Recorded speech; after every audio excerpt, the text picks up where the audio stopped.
مفلسی حصے لطافت کو مٹا دیتی ہے، بشر کو بشر کی اوقات بھلا دیتی ہے۔ آؤ اس ماں کی زبانی بھی کوئی بات سنے، روز بچوں کو جو بھوکا ہی سلا دیتی ہے۔ اپنی عزت کے بھروسے تھی جو مضبوط کھڑی، آخر ایک روز وہ سر اپنا جھکا دیتی ہے۔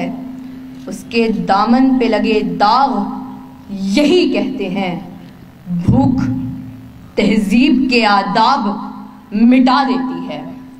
صدر علی وقار، سردیوں کی ٹھٹھرتی ہوئی رات، منہ لپیٹے ایک مجبور ماں اپنے نومولود بچے کو ایدھی سینٹر کے باہر پڑے جھولے میں ڈال جاتی ہے۔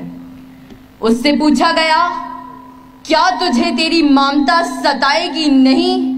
اس بچے کی سسکیاں تجھے رلائیں گی نہیں؟ اس کی چیخیں تیرے کانوں سے ٹکرائیں گی نہیں؟ تو کپ کپاتے ہوئے ہونٹوں سے جب مجبور ماں یہ جواب دیتی ہے کہ میں اپنے پیٹ کی بھوک تو برداشت کر سکتی ہوں، مگر اس بچے کا بھوک سے بلکنا مجھ سے دیکھا نہ گیا، تو اس پر یہ کہنا بجا بنتا ہے کہ خاک میں ماں کی محبت کو ملا دیتی ہے، بھوک تہذیب کے آداب مٹا دیتی ہے۔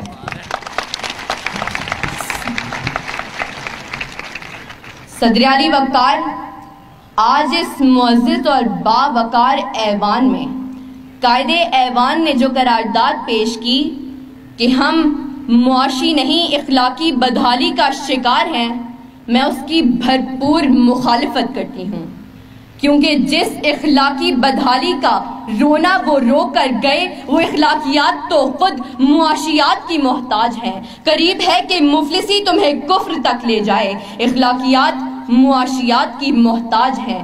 آئیے دلائل سے بات کرتے ہیں۔ روٹی کے چند ٹکڑوں اور قابل گزارا دودھ کی قلت سے تھر پارکر میں دم توڑنے والے مجبور بچوں کا اصل مسئلہ اخلاقیات نہیں معاشیات ہے۔ اسی شہر لاہور میں غربت سے تنگ آ کر بشرا نامی خاتون اپنے 2 معصوم بچوں کے ساتھ چلتی ہوئی ٹرین سے ٹکرا جائے تو اس کا اصل مسئلہ اخلاقیات نہیں معاشیات ہے۔ زرد چہرہ، آنکھیں اندر کو دھسی ہوئی اور بڑھاپے کی وجہ سے پورے جسم پر جھریاں لیے، نشتر اسپتال ملتان کے باہر فقط 2 کلو آٹے کے عوض خون بیچنے والے بوڑھے کا اصل مسئلہ اخلاقیات نہیں معاشیات ہے۔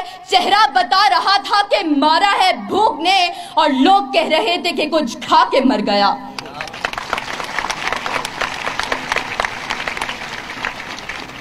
صدر علی وقار تنگ دستی، بھوک اور ابتر معاشی حالات اعلیٰ اخلاقیات کی ضد ہیں۔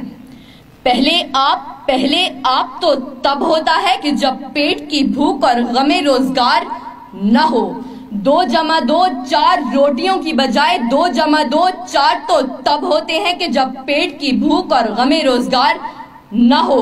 بیٹی کا 4 دیواری میں رہنا، خاندان کی عزت پر کٹ مرنا، یہ سب تو تب ہوتا ہے کہ جب پیٹ کی بھوک اور غم روزگار نہ ہو۔ چاند روٹی کی بجائے چاند میں چرخہ کاٹتی بڑھیا تو تب دکھائی دیتی ہے کہ جب پیٹ کی بھوک اور غم روزگار نہ ہو۔ فاقوں نے تصویر بنا دی، آنکھوں میں گول جو بھی چیز ہو روٹی لگتی ہے۔ اور تو اور عبادت اور ریاضت بھی تب ہوتی ہے کہ جب پیٹ کی بھوک اور غم روزگار نہ ہو۔ کون عاشق خدا کی ذات کا ہے؟ سارا چکر معاشیات کا ہے۔ صدر علی وقار، آئیے زمینی حقائق کا جائزہ لیجئے۔ آج کشمیر میں مسلمانوں کو اپنے گھروں میں بند ہوئے 115 دن گزر گئے۔ ہم نے اخلاقیات کا مظاہرہ کرتے ہوئے اقوام متحدہ میں قراردادیں پیش کی تو اسلامی ممالک نے پاکستان کی حمایت کے بجائے ہندوستان کی حمایت کی۔